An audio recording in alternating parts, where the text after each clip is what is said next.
Hello, welcome to another episode of Funk Film Reviews. I'm Corey Funk, and today we are talking about my favorite film of 2014, which stars Ray Fiennes, Bill Murray, Tony Revolori, which is the only movie I've ever seen this guy in, F. Murray Abraham, Jeff Goldblum, Harvey Keitel, Adrian Brody, Willem Dafoe, Saoirse Ronan, a lot of big names in this movie. Tilda Swinton.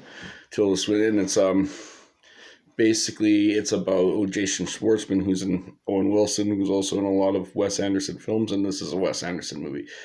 This is the only Wes Anderson movie that's on my top list so far. He's a good director, but this is the only one that's been my top movie of the year by him. And it's a movie.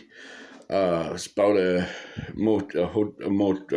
hotel. Almost said motel, but a hotel concierge by the name of Monsieur Gustave, and a character by the name of Zero, who is a lobby boy. And they talk about, and the end of not the end, but the beginning, it has a much older guy version of Zero, portrayed by F. Murray Abraham.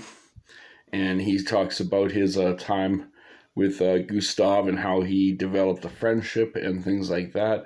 And even when he's much older, he now owns the Grand Budapest Hotel, and talks about how he developed a friendship with this guy, how he fell in love with a woman named Agatha, who has a birthmark on her face and all that. She's portrayed by Saoirse Ronan. I can never pronounce. I hope I said her name right, but she's an Irish actress, and talks about all the.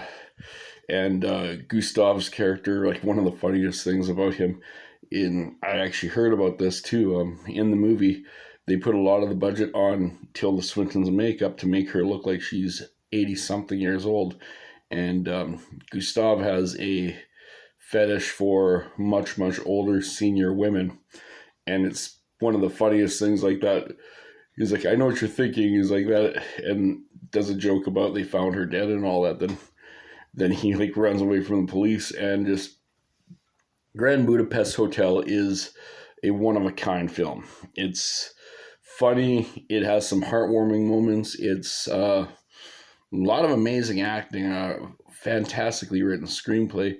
It actually tied with the most wins at the Oscars that year with 4, but it didn't win the Best Picture. I think it should have. It's nothing against Birdman, which is a good movie, but Grand Budapest to me is just a much better film. And but it did beat out Birdman at the Golden Globes for Best Picture in a Musical Comedy, but it didn't win the Oscar against Birdman, which, okay. But yeah, it took home Best Original Score, Best Makeup, Best Costume Design, and Best Art Direction. But it didn't take home Picture, Director, or Screenwriting.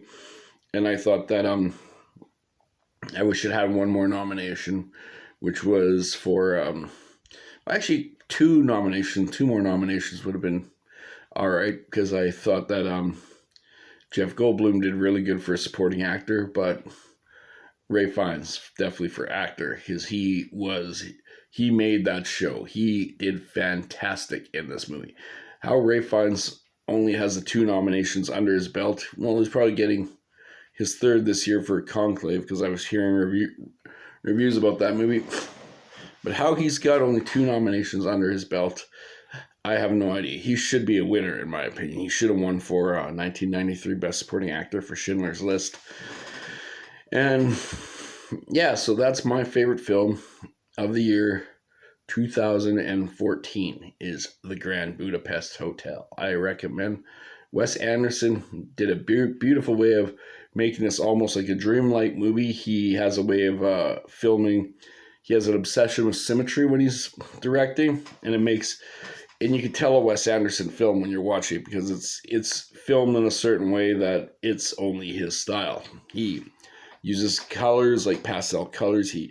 He always films always in the center. He doesn't. The symmetry directing style is pretty much the Wes Anderson directing style, and he killed it with the Grand Budapest Hotel. Like I said, it's my and 2014 is a very good year for film. It also had one of the only Marvel Cinematic Universe movies that would be in my top 5, which was Guardians of the Galaxy. I love that one. Also had Whiplash and Boyhood and Gone Girl. It was a very good year for film. 2014 was a very good year for film. Wes Anderson somehow made this film and knocked it out of the park. And I highly, highly, highly recommend Grand Budapest Hotel. It is a true gem. It is a comedic and symmetrical masterpiece. And Grand Budapest Hotel gets, of course, as I call it, the double gold. And it is my favorite film of the year 2014. If you haven't seen it, I think you'll have a good time watching the Grand Budapest Hotel. My name is Corey Funk. This has been Funk Film Reviews, and I hope you guys all have yourselves a wonderful day. Next will be 2015. Have a good one. Bye.